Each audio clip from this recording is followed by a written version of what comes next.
Hello guys, welcome to my YouTube channel English literature. आज की video का हम लोग का टॉपिक रहने वाला है कैंडिडा, जो कि पार्ट थर्ड इंग्लिश लिटरेचर के पार्ट थर्ड के स्टूडेंट जो कि मुंगेर और टीएमबीयू यूनिवर्सिटी के हैं, उनके लिए पेपर 6 का one of the important question है। पेपर 6 के लिए one of the important question है पार्ट थर्ड का। तो ये कैंडिडा का थीम है, और भी यूनिवर्सिटी के लिए ये इंपॉर्टेंट हो सकता है जिसमें कैंडिडा का थीम जिनके सिलेबस में है, लेकिन मुझे पता है कि ये मुंगेर और टीएमबीयू यूनिवर्सिटी के सिलेबस में कंफर्म है। तो चलिए वीडियो शुरू करते हैं। The play Candida is written by George Bernard Shaw. जो प्ले कैंडिडा है वो जॉर्ज बर्नार्ड शॉ के द्वारा लिखा हुआ है। Candida is the name of the central figure of the play. Candida जो है इस प्ले का नाम, और ये जो central figure of the play भी है, मतलब इस प्ले का मेन जो कैरेक्टर है वो कैंडिडा है, उसका नाम भी कैंडिडा है। साउथ प्ले और often styled as problem play. मतलब जीवी शॉ का जो प्ले है ज़्यादातर स्टाइल किया जाता है as a problem play, like the apple cart and the man and Superman. Candida deals lots of interesting incident. इन दोनों प्ले की तरह कैंडिडा में भी ढेर सारे इंटरेस्टिंग इंसिडेंट्स हैं, आकर्षक घटनाएं। That is why this play is also called a psychological as well as comedy play. इस वजह से इस प्ले को एज ए साइकोलॉजिकल और as well as comedy play भी माना जाता है। तो मेन जो टर्म है कैंडिडा का, वो कैंडिडा प्ले है, एज ए कॉमेडी जाना जाता है। इसका जो टाइप है ये कॉमेडी प्ले के रूप में जाना जाता है। Candida is one of the most pleasant play of Shaw. Shaw का one of the most pleasant play है Candida. And whenever it is staged, और जब भी इसको स्टेज पे परफॉर्म किया गया, it is very much appreciated by the audience. इसको ऑडियंस के द्वारा काफी अप्रिशिएट किया गया, बहुत पसंद किया गया। Goldsmith rightly observe. अब गोल्ड स्मिथ जो कि फेमस पोएम है वो ऑब्जर्व करते हैं, Candida is a successful play among the plays of Shaw got eminence success. Candida जो है सक्सेसफुल प्ले है, साउ के सारे प्लेज में से one of the successful play है। गेट एमिनेंस सक्सेस, जिसको कि बहुत सक्सेस मिला है। And it has been claim to be a masterpiece of dramatic performance.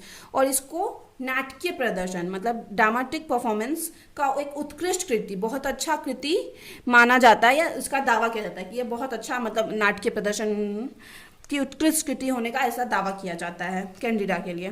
The play is highly standard. जो प्ले है काफ़ी हाईली स्टैंडर्ड है। It has been counted with the play of Shakespeare and Marlowe. Marlowe और Shakespeare के play के साथ इसको compare किया जाता है कैंडिडा को, जीबी शॉ के प्ले को while the Charles Elvin calls him. और चार्ल्स एल्विन जो उनको कहते हैं the Shakespeare of the Victorian age. Victorian age की शेक्सपियर कहते हैं, मतलब जीबी शॉ को Charles Elvin. It is a Victorian Shakespeare, so he expresses the theme of the poor and oppose section. क्योंकि ये विक्टोरियन एज के Shakespeare हैं, तो ये जो theme of the poor and oppose, मतलब अपने प्ले का जो या अपने नॉवेल का जो थीम रखते हैं वो पुअर, गरीबों के ऊपर होता है, अपोज सेक्शन और जो पिछड़ा वर्ग है सोसाइटी का, उसके बारे में ज़्यादा लिखते हैं अपने प्ले में। इन हिज प्ले, अपने प्ले में, साउ रोट दिस प्ले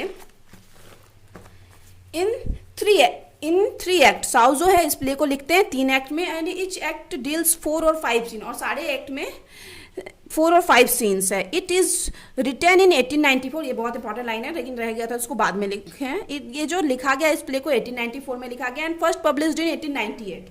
और 1898 में इसको पब्लिश किया गया first time as a part of his pleasant play. उनके प्लीजेंट प्ले जो प्ले का कलेक्शन है उसमें इसको पब्लिश किया गया, उसके पार्ट के रूप में, प्लेज प्लीजेंट के पार्ट के रूप में इसको पब्लिश किया गया। The play Candida moves around its major character. Play जो कैंडिडा है वो इसके मेजर कैरेक्टर के चारों ओर ही मतलब मूव करता है, अराउंड है। GB Shaw deals a galaxy of male and female character. इसमें GB Shaw, George Bernard Shaw जो है ढेर सारे मेल और फीमेल कैरेक्टर के बारे में लिखे हैं। Who take this play very regardful, जो इस प्ले को काफ़ी रिगार्डफुल, काफ़ी अच्छा बनाता है। The major character are Candida.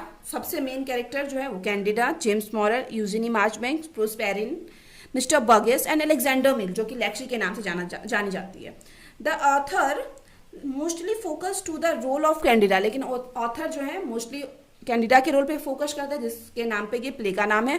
वो is a beautiful lady of 32 years, जो कि सुंदर औरत रहती है 32 ईयर्स ओल्ड की, wife of James Morell, James Morell की वाइफ रहती है। And a cute daughter of Mister Burgess, Mister Burgess की क्यूट सी डॉटर रहती है।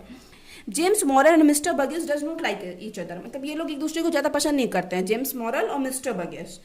But both loved Candida very much. लेकिन दोनों जो है कैंडिडा से काफ़ी प्यार करते हैं, बहुत ज़्यादा प्यार करते हैं। Play start with James moral. Play जो है जेम्स मॉरल से शुरू होता है, who is a clergy man of the church of England, जो कि क्लर्जी मैन रहता है इंग्लैंड के चर्च का, मतलब पादरी रहता है चर्च में। Is working in his drawing room, अपने ड्राइंग रूम में काम कर रहा होता है। James is surprise to hear that, James काफी सरप्राइज होता है ये सुनने के बाद, that his wife Candida is returning from her vacation, Candida जो उसकी वाइफ है अपने वैकेशन से रिटर्न हो चुकी है, क्योंकि कैंडिडा इस टाइम वैकेशन पे गई थी और वैकेशन से रिटर्न हो चुकी है, तो उसकी वाइफ रिटर्न हो चुकी है, इसलिए जेम्स मॉरल काफी खुश होता है ये सुन के। विथ हर चिल्ड्रन, अपने बच्चों के साथ रिटर्न हो चुकी है। After some time Mister Burgess, Candida father, Candida जो के पिता है मिस्टर बगिस, कुछ टाइम बाद ऑल्सो अराइव, वो भी पहुंचते हैं टू विजिट मॉरल, मॉरल के घर पहुंचते हैं। And this is the first time, और ये पहली बार है time Mister Burgess is visited in 3 year, 3 साल में पहली बार ऐसा हुआ है कि मिस्टर बगिस मॉरल के घर घूमने आए हुए हैं। The two man have just resolve their dispute when Candida appears, दोनों जो आदमी है बस अपनी लड़ाई झगड़े को जो उसको भी सॉल्व कर रहे थे तभी कैंडिडा आ जाती है। सी इज एक्कम्पनीड बाय यूजिनी मार्कबैंक, उसके साथ यूजिनी मार्कबैंक रहता है। एन 18 ईयर्स ओल्ड पोएट, जो कि 18 साल का एक पोएट है। Since he is a poetic nature, वो एक पोएटिक नेचर का है, so he is capable to understood the nature of a women, एक वुमेन के, औरत के नेचर को समझने में वो कैपेबल रहता है पोएटिक नेचर होने की वजह से, क्योंकि वो एक पोएट है।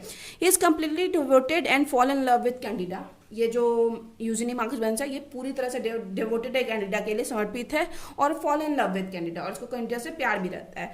The wife of James Morell, जो कि जेम्स मॉरल की वाइफ है। James Morell lives with Proserpine and Lexy, James Morell जो है प्रोस्पेरिन और लेक्सी के साथ रहते हैं। Who are the business adviser of Morell, जो कि मॉरल के बिजनेस एडवाइजर है। He loves his wife Candida and is always uttered, वो अपनी वाइफ से बहुत ज़्यादा प्यार करता है और हमेशा बोलता है get a wife like my Candida, कि वाइफ जो हो एकदम बिल्कुल मेरी कैंडिडा की जैसी हो। The story moves when Eugene Marchbank tells that he also love Candida, और स्टोरी उस टाइम मूव करती है, मतलब टर्न होती है, बदलती है, जब यूजिनी मार्कबैंक भी बोलता है, एक्सेप्ट करता है कि वो भी कैंडिडा से प्यार करता है। Having heard it James is very shocked, ये सुनने के बाद जो जेम्स कैंडिडा का हस्बैंड काफी शॉक्ड हो जाता है, because he is the person who depends on his wife, क्योंकि वह ऐसा आदमी है जो कि अपनी वाइफ पे डिपेंड है। His life without Candida would be A tragic one, उसका जो लाइफ है बिना कैंडिडा के ट्रेजिक मतलब दुख भरी लाइफ हो जाएगी। She is the women who takes care of his well being, मतलब वही एक ऐसी औरत है जो उसका अच्छे से ध्यान रखती है। He feels weak at heart and fears that Candida will leave him alone, वो अपने मतलब दिल से पूरा कमजोर फील करने लगता है और उसको डर लगने लगता है कि कैंडिडा कहीं ना कहीं उसको छोड़ के चली जाएगी। बट एट दिस मोमेंट, लेकिन इसी time moral wants the final decision from Candida about her love, moral चाहता है कि कैंडिडा फाइनल डिसीजन दे अपने लव के बारे में कि वो किसको पसंद करती है, किसके साथ रहना चाहती है। As the thought of separation becomes intolerable for Morell, और ये जो सेपरेशन का थॉट है, कैंडिडा से अलग होने का थॉट, मॉरल के लिए, जेम्स मॉरल के लिए असहनीय हो जाता है। Start crying like a small boy, एक छोटे बच्चे की तरह वो रोना शुरू कर देता है।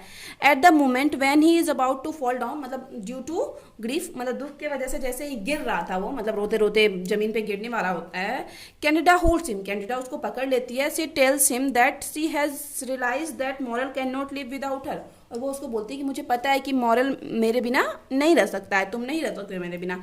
The poet Marchbank will be, Eugene Marchbank जो है, able to survive without her, कि जो यूजिनी मार्कबैंक है वो उसके बिना रह सकता है। For the shake of poetic development, अपने पोएटिक डेवलपमेंट के लिए, अपने मतलब पोएम या पोएट जो भी वो करते हैं उसके डेवलपमेंट के लिए रह सकता है बिना कैंडिडा के। But Morell has nothing to support himself except her love, लेकिन मॉरल के पास कुछ नहीं है सपोर्ट करने के लिए, मतलब सिर्फ कैंडिडा के लव के अलावा और कुछ नहीं है मॉरल के पास। Thus ultimately Candida offer her love to her husband James Morell, इसलिए कैंडिडा जो है अपना प्यार अंत में जेम्स मॉरल को ही ऑफर करती है कि वो जेम्स मॉरल के साथ ही रहेगी, अपने हस्बैंड को। The play explores the theme of love and marriage, play जो है थीम बताता है लव और मैरिज के। Apart from this there are various other theme, इन चीज के अलावा और भी ढेर सारा थीम है इस प्ले का। The freedom of a women in Victorian society to choose her own way of life, ये विक्टोरियन सोसाइटी के वुमेन का फ्रीडम भी दिखाता है कि कैसे उस टाइम की वुमेन को मतलब पूरी तरह आज़ादी थी कि वो अपने लाइफ को चूज कर सकती है कि वो उसको लाइफ किसके साथ और कैसे स्पेंड करना है। मतलब इस एक थीम तो इस प्ले का, इस नॉवेल का एक फेमिनिज्म भी हो सकता है कि दिखाता है कि कैंडिडा कैसे मतलब खुद से चूज कर दे कि उसको किसके साथ रहना है। विक्टोरियन सोसाइटी में ऐसा मतलब था औरतों के पास अपॉर्चुनिटी कि वो डिसाइड कर सके। The combination of tragedy and comedy, मतलब ट्रेजिडी कहीं कहीं थोड़ा दुख है, and comedy makes the play very lively and appealing, play को काफ़ी अच्छा बनाता है, आकर्षक बनाता है. सो कैंडिडा हैज़ बिन कंसिडर्ड, इसी वजह से कैंडिडा जो है एज कंसिडर्ड जाना जाता है as one of the best plays of George Bernard Shaw. George Bernard Shaw क्या one of the best play के रूप में कैंडिडा जाना जाता है. तो यहाँ पे वीडियो खत्म होता है. वीडियो अगर आपको फिर से अच्छा लगता है तो वीडियो को प्लीज़ लाइक कीजिए, चैनल को सब्सक्राइब कीजिए और कमेंट करके भी बताइए कि वीडियो कैसा है और आगे आपको कौन से टॉपिक की वीडियो चाहिए. तो मिलते हैं नेक्स्ट वीडियो में नेक्स्ट टॉपिक के साथ.